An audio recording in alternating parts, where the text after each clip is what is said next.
programa Agenda Econômica está de volta. Hoje o nosso tema é geração do emprego industrial e Pronatec.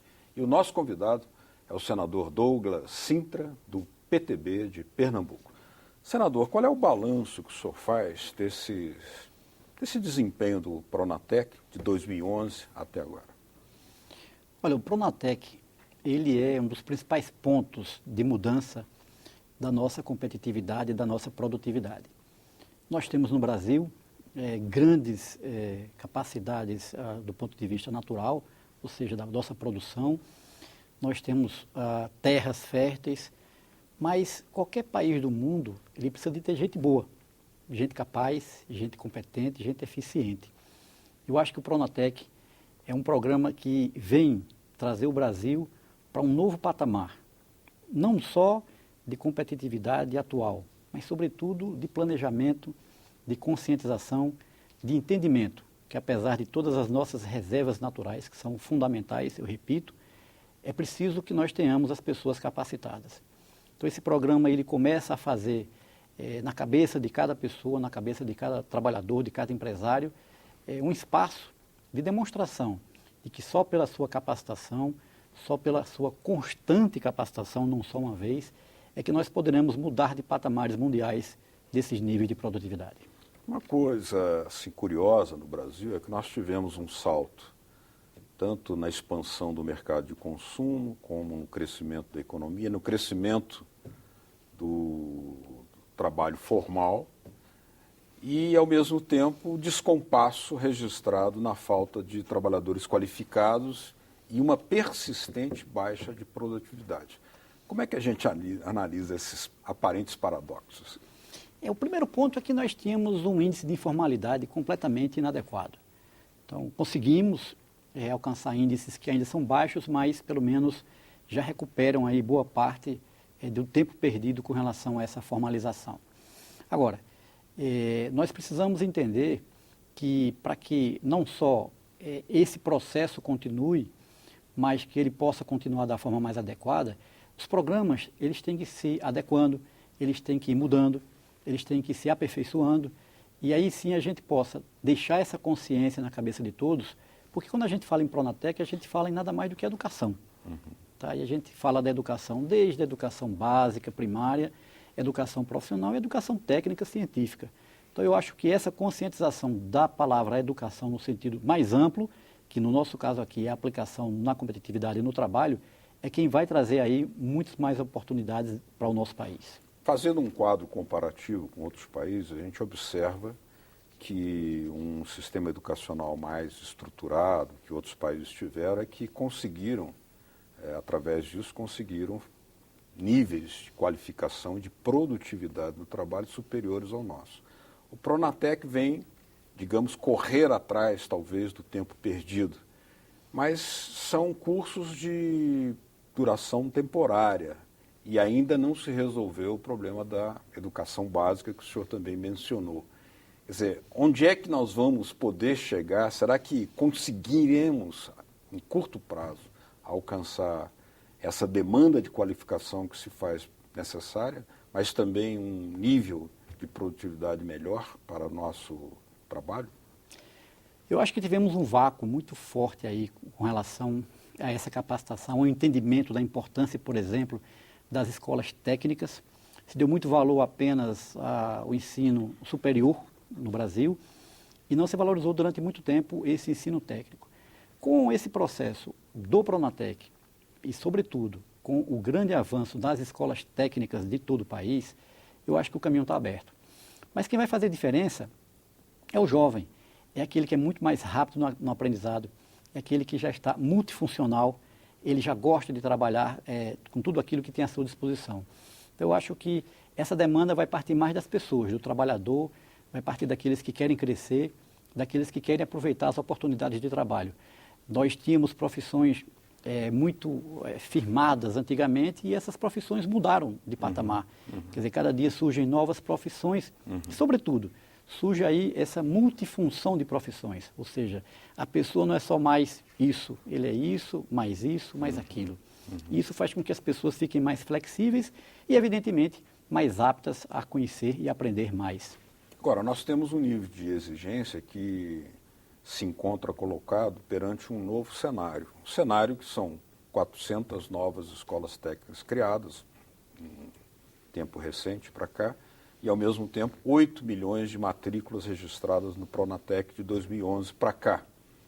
No entanto, os gargalos, aqueles que estavam cronicamente acumulados, eles ainda não foram totalmente eliminados. O senhor acredita que a participação ou uma parceria entre o governo que produz o Pronatec e as escolas técnicas federais com o Sistema S, por exemplo, o ramo empresarial, poderia gerar aí uma aceleração para encurtar aquela demanda? Sem dúvidas. Temos que considerar também o grande número de universitários que temos no Brasil hoje. Tivemos basicamente uma explosão de pessoas também entrando na universidade. E qual é a grande vantagem do Sistema S? É que ele já é integrado com a economia real. Ele já está próximo daquilo que está acontecendo em cada estado, em cada cidade.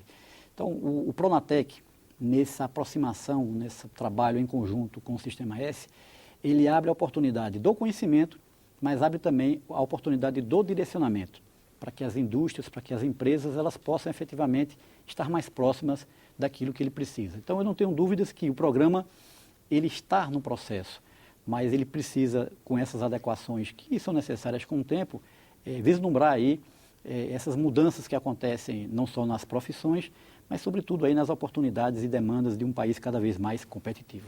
O senhor mencionou a questão da escola básica e eu gostaria de lembrar, às vezes, de passagem com uma certa dor, porque nós tivemos 3 gênios da educação com reconhecimento mundial. São eles Anísio Teixeira, Paulo Freire, nordestino também, como o senhor, e Darcy Ribeiro. Todos 3 eram partidários da escola de tempo integral, que poderiam ser alavanca para um projeto de nação mais emancipado, né? No entanto, ao não termos conseguido dar continuidade, por razões várias, ao que eles sonharam, Darcy dizia, foi senador aqui, né, que ele havia sido um derrotado, mas não gostaria de estar na pele daqueles que o venceram. Mas o tema permanece. Como é que o senhor encara a relação entre escola básica, escola integral, produtividade do trabalho e o papel da indústria? Bom, primeiro lembrar que Paulo Freire dizia que a qualificação, a educação liberta o homem, porque através dessa educação ele escolhe o que vai fazer na vida. As pessoas mais competentes, elas passam nos melhores concursos, passam nos melhores empregos. Então, eu acho que isso é um ponto fundamental para que os jovens compreendam que o seu futuro depende de sua capacitação. Segundo, que a educação integral ainda está distante daquilo que deve ser no Brasil, mas o importante é que já houve um começo. Já o interesse das prefeituras, dos governos estaduais, para se pensar conceitualmente a educação e não simplesmente dar informação para as pessoas. Isso eu faço até uma relação, por exemplo, com o Bolsa Família. Qual é a grande vantagem do Bolsa Família? É que ele efetivamente fez com que as crianças das regiões mais pobres fossem para a escola. E aquela família, ela pode não ter mais a oportunidade de aprender, o adulto, mas aquela criança vai fazer diferença. Então, esse jovem que está na escola hoje, ainda não a escola mais adequada, mas uma escola cada vez melhor, ele tem a certeza que ele é nosso futuro e nós poderemos estar daqui a alguns anos debatendo que perdemos muito tempo, mas conquistamos aí um novo caminho, um novo espaço de conhecimento e de crescimento no nosso país. É que mesmo a pior escola é melhor do que a criança estar na rua, né? Não há dúvidas. Nós sabemos que esse formato que nós temos hoje, voltado para as prefeituras, ele gera uma série de dificuldades. Nós não temos os currículos, às vezes, mais adequados, nós temos alguma rigidez que talvez também não seja adequada, mas nós temos investimentos vultosos na educação. E o cidadão, o pai de família, o pai do aluno, deve acompanhar mais de perto o que está acontecendo na sua cidade, na sua prefeitura, para saber que dinheiro, que recurso existe e que ele pode contribuir para que a educação do seu filho seja cada vez melhor. Gostaria de aproveitar o fato do senhor ser um senador do Nordeste, especificamente, e grande conhecedor do Sistema S, para, na questão do emprego industrial, nos relatar um pouco ao nosso público o fato, eu li muitas coisas a respeito de trabalhadores que eram catadores de caranguejo, um emprego, portanto, sazonal, né, honrado, evidentemente, mas sazonal, ou canavieiro, sazonal também, e que repentinamente são demandados a ir para trabalhar num estaleiro naval, talvez sendo requisitado a ser um soldador. Quer dizer, essa mudança, como isso afetou o panorama industrial empregatício no Nordeste? O Nordeste brasileiro é conhecido pela sua riqueza cultural. E a gente faz também um paralelo. Ora, a riqueza cultural significa criatividade. E a criatividade, você vai desde aquilo que está compondo uma música, fazendo um boneco de barro na minha querida cidade de Caruaru, ou naquele que está trabalhando no campo, que consegue se adaptar e deixar de ser um cortador de cana para, com sua criatividade e habilidade, conseguir ser um soldador. Então, eu acho que essa mudança representa exatamente as grandes oportunidades que existem para aqueles que querem investir em si mesmos.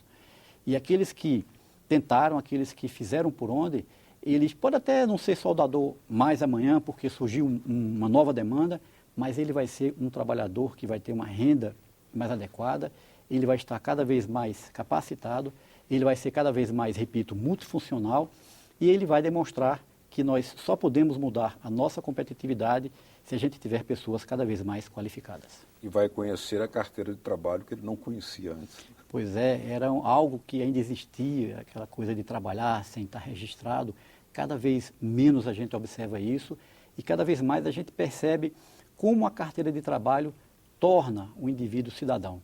Não só dá a ele direitos, né, legais, trabalhistas, mas dá, sobretudo, a ele dignidade, para que ele possa trabalhar, para que ele possa ter cada vez mais um melhor salário e ele possa pensar em que seus filhos sejam cada vez melhores do que ele mesmo está sendo.